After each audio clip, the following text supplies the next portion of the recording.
ჩიკა არის ძალიან მოწესრიგებული ადამიანი, ორგანიზებული და ძალიან კონკრეტული არის და მე ვერ ვიტყვი რომ მაინდა-მაინც მოუწესრიგებელი ვარ, მაგრამ აი მაგ მასშტაბს ვერ ვაკმაყოფილებ. თქვენ იაპონურად მოწესრიგებული ვერ ვაკმაყოფილებ ნამდვილად და სხვათა შორის ესე ჩიკა ძალიან უყვარს საქართველოში, მიუხედავად იმისა, რომ ეს თავისი სამუშაო ეთიკა აქვს და თავისი საფუძველობა აქვს, ძალიან უყვარს აი ჯერ კიდევ ჩვენთან რო არის შემორჩენილი ბუნებრივი ურთიერთობები, აი მაგალითად თავისუფლად გადაადგილება, თავისუფლად ნახვა მეგობრების, აი ყველაფერი ცოტა რთულია იაპონიაში, იმიტომ რომ წინასწარ სადღაც ერთი 9 წლით ადრე უნდა შეუთანხმდე ადამიანს ახლო მეგობარზე მაქვს ლაპარაკი, რომ შეძლო მისი ნახვა და ჩვენთან ჯერჯერობით არ არის ეგ და ის ძალიან უყვარს.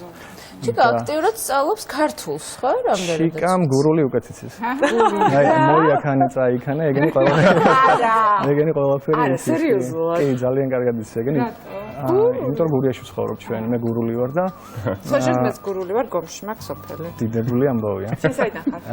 ოზურგეთიდან და ვაკიჯვარში მაქვს საქმიანობა.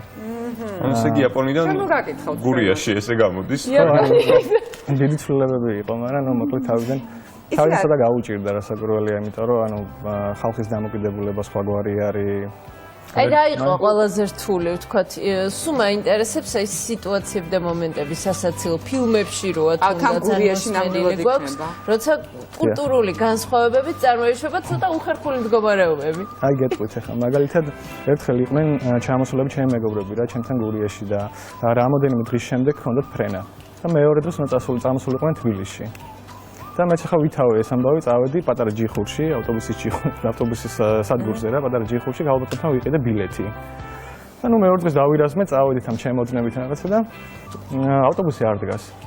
და მივედი ჯიხურში და ქალბატონს ვეუბნები, რომ აი ბილეთი მოხს რამდენ ხანში იქნება თქო რა ავტობუსი და არაო შვილო ავტობუსი დღეს არ იქნებაო. და ცოტა დამაგვიანდა მეც, იმიტომ რომ ვერ გავიგე კარგად რა და ხო მაგრამ ბილეთი ხო ვიყიდე თქო და არაო შვილო მსხვილი ქორწილში წავიდაო. ამის ახსნა ძალიან იქნება. აი მე დამჭირდა ძალიან დიდი დრო ამისთვის, აი რამენაირად რომ გამეგო რა მოხდა რა.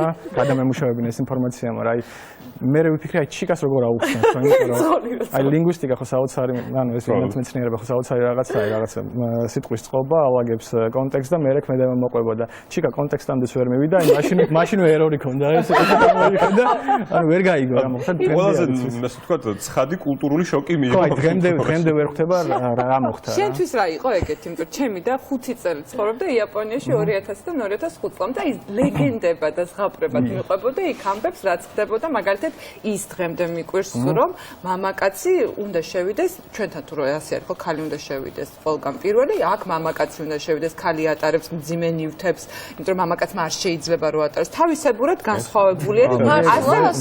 ნუ რაღაცა განსხვავებები ესე მიყვებოდნენ მაშინ. თქვენთვის რა იყო ეს შოკი პირველად იაპონიაში შეხვედრა, რომ აბსოლუტურად ჩახვედით, რომ აბსოლუტურად განსხვავებული იაპონელმა მამაკაცმა არა გამორიცხული. აი მიუხედავად იმისა, რომ მე 8 წლის განმავლობაში დავეხეტებოდი აღმა-დაღმა, იაპონიაში ჩავედი, რაღაც აი აბსოლუტურად ახალი ფენომენი იყო ჩემთვის, იმიტომ რომ ყველაფრით განსხვავებული. პირველი რაც შემიძლია გამოვყვა არის, რომ აი საათივით აწყობილი ქვეყანა არის.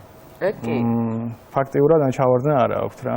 ადამიანები არიან ძალიან კონკრეტულები, აი ადამ ბემდე როგორ უნდა გადაადგილდნენ, ეგ იციან. აი პირობითად ახლა ქალაქში რომ მოიხედოთ, მიხვდებით, რომ ეს კაცი შეიძლება უსაქმურად დადის აქეთ-იქით და იქ ეგეც ვერ ნახავ. აი იმდენად ამოვარდნილია საერთო გარემოდან ადამიანი, რომელიც სეირნობს და usakmod. ხო, აი მე არ მინახავს ყოველ შემთხვევაში. მე არ კულტურულად ურთიერთობის თვალსაზრისით. როგორ? აი თვითონ კულტურულად ურთიერთობის იერარქიულად, აი ესეთ რაღაცებზე.